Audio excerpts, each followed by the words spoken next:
Hey, this is Ash from Outlier. Today we're going to talk about, is it useful to know what the sound component is of a character when the sound relation is not at all obvious? Before we start, let me say a quick word about my background. I'm a PhD candidate, which means all I have left to do is finish writing my dissertation in the Chinese department at National Taiwan Normal University. I specialize in Old Chinese phonology, which is basically the study of the sounds of the Chinese language as of 3,000 years ago, and in Chinese paleography, the origin and evolution of the script. I've been doing this type of research since about 2007. The reason I'm even saying this is due to some comments we've had in previous video where someone basically said, "I'm just some dude." Who cares? He's just some dude. Well, I am a dude, and I am some dude. But I'm also a dude that's qualified to talk about the subject matter at hand. Which is what again? Is it useful to know what a sound component is of a character if the sound relation is not obvious? The short answer is yes. Why? Well, I'm glad you asked. If you go back to the rules of effective memory, as I usually do, the number one rule is understanding.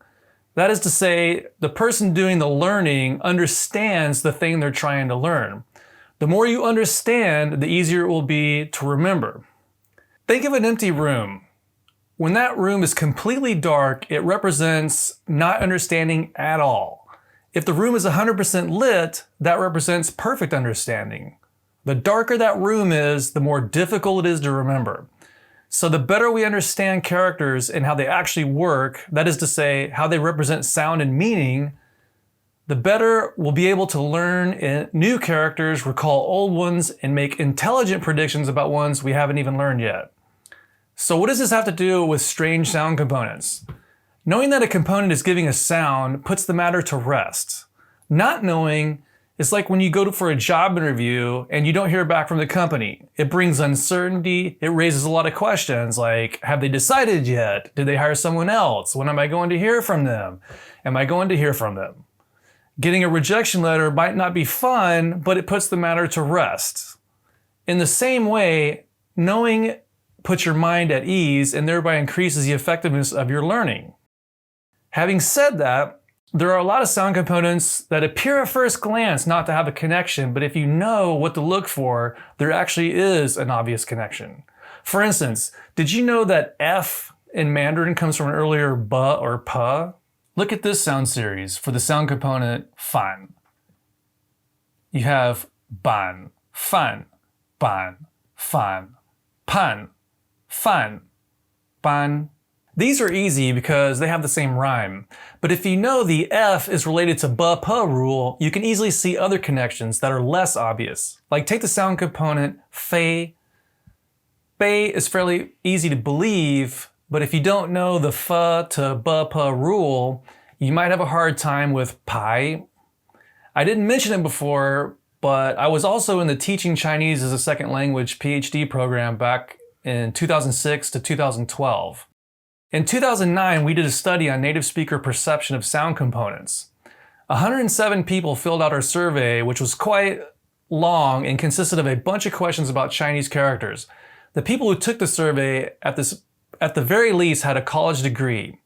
A lot of the people were getting a master's degree, and most of them were involved in teaching Chinese to one degree or another.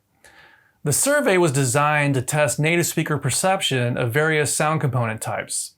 Let's look at some of the results.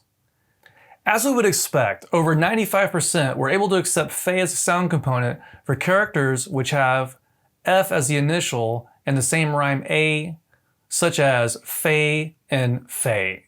But when the initial changes to ba, it drops down to about 80%.